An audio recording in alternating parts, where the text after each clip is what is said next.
let's also now put the focus on what really happens to the consumers, because that's also another aspect that we ought to take our viewers through. There are a few questions that have been asked. In fact, our viewers have also sent out these queries, what really happened. So let's first begin with the basic question that can you really withdraw or use your balances on your Paytm wallet or payments bank? The answer is yes. The withdrawal of utilization of balances across their Paytm wallet and Paytm's bank accounts, etc., is completely permitted without any restrictions. So a beneficiary can continue to receive credits up to 29th of February. Thereafter, a beneficiary can only withdraw or transfer the funds from the wallet or account. Now, let's move to the other question. Can you really add money to your Paytm wallet or Paytm's bank account? Answer to that is no top-ups or further deposits or any sort of credit transactions are essentially allowed in any customer account, wallets, prepaid instruments, FASTags. None of that would be allowed after 29th of February. Now, the third question many are asking, will you really get interest cashback or a refund on your Paytm wallet or Paytm's payment bank account? The answer is yes. Any interest, cashback, refunds can all be credited at any time. Let's also move to the other question. Can a customer avail banking services on Paytm payments bank? Remember, that has also taken place. That was another key factor. Now, the answer to that question is no. As per the RBI order, the Paytm payment bank cannot offer any banking services to any customer after 29th of February. Now, what really will happen to prepaid instruments, especially like FASTag? Many of you would be using FASTag transit cards that have been already issued by the bank. Now, the balance in those instruments is accessible for usage, withdrawal, transfer without any limitations. Nevertheless, any additional top-up or credits into these accounts are only permitted till about 29th of February. Now, will you be able to use the Paytm app for making UPI payments? Yes, users can continue using the Paytm app and the UPI channel without any restrictions. Now, that is important. And it's important to note that the app is essentially owned by the parent company, not directly by the Paytm payments bank. Now, in fact, this is a story that we will be tracking very closely. Moving on to the other big story we're getting to you tonight, a big action that has been taken by the Central Bureau of Investigation. Now, in an exclusive news break, Republic has now accessed the Central Bureau of Investigation's FIR copy that has been registered against Harsh Mandar in an alleged FCRA violation case. In fact, we'll take you through the allegations that have essentially been leveled and then go across to our reporters on the ground as the searches are still being carried out at the residence of Harsh Mandar. In fact, we are given to understand that in the FIR that has been registered by the Central Bureau of Investigation, the accused that have been named in the FIR is Center for Equity Studies. In fact, locations, the office has been raided by the Central Bureau of Investigation. Harsh Mandar's residence has also been raided by the Central Bureau of Investigation. Let me quickly go across to my colleague Akhil, who's getting us the latest details from outside Harsh Mandar's residence. We have also tried to reach out to Harsh Mandar for his official response on this entire matter, given the fact that he's taken to social media, indicating once again that this is a fight for freedom. But the fact of the matter, ladies and gentlemen, in terms of the FIR and the preliminary inquiry that was carried out by the Ministry of Home Affairs, there is a clear violation of FCRA, the Foreign Contribution Regulation, which would essentially mean that any sort of donations that are being received by any organization, a registered organization, you ought to let the ministry know about it.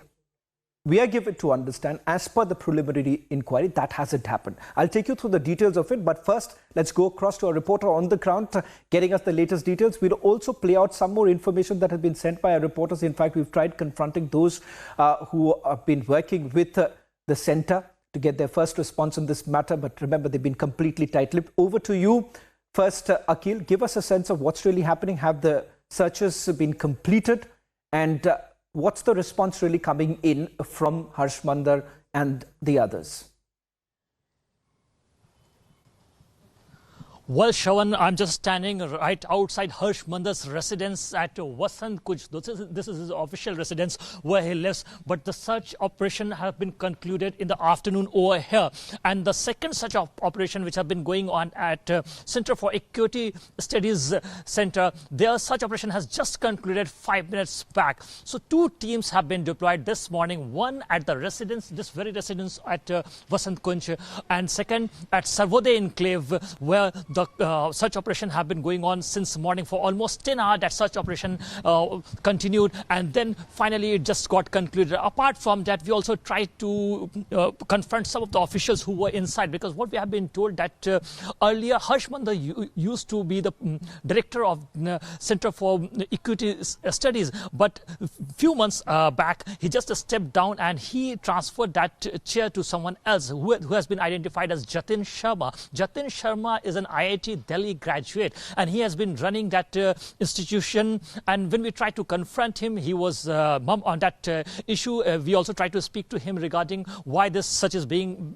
conducted, and did you take money from another organization? Did you take money from, because some of the organizations have been named in this case. Oxfam name has come, Action Aid organization name have come forward in this case. So we tried to ask him these questions. He was numb on this part, and he tried to escape camera, and he said that right now we are not able to speak in this case. So currently, if you see the current situation, and we also try to reach out to Harsh Mandar's for Harsh Mandar's reaction from his family, and he's still not here, but we'll still try to get to the nose of the story. Shravan, back to you.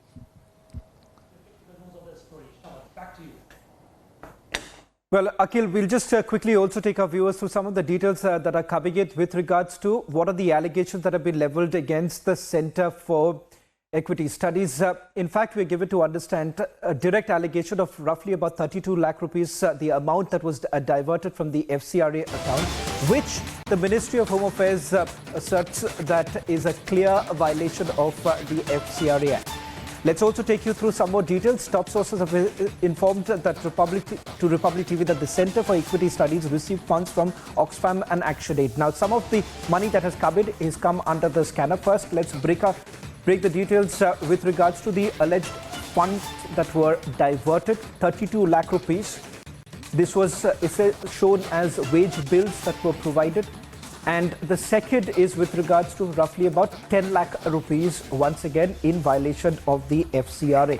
These are the allegations that have now been leveled against Center for Equity Studies, an organization with whom Harsh Mandar was also linked. But as my colleague Akhil, who's been reporting on this story, has been taking us to the details, suggesting that he had already stepped down. Akhil, first to you. You are outside the residence of Harsh Mandar. Are the searches still being carried out? If you can just take us through what's really happening there. Shravan, the search operation has started at around 8 a.m. in the morning, but in the afternoon, this search operation concluded over here at his residence, his official residence at Vasant Kunj. But the second such operation, which have been going on by the second team of the CBI, that has been going on at the Sarvodaya Enclave at the office of Center for Equity Studies. There, the search operation has just concluded, and what we have been told by the official sources that the CBI team have collected some material evidence from there. They have collected some equipment from that side as well, and they have collected some documents as well. And what we know so far, that Jatin Sharma, who is the newly inducted director of Center for Equity Studies, have been living inside that premises itself. So when the CBI team reached over there in the morning, they found Jatin Sharma over there, and we tried to reach out to Jatin Sharma for official comment, but he wasn't ready to speak at that moment. So if you see on the investigation part, we tried to speak to the CBI officials also.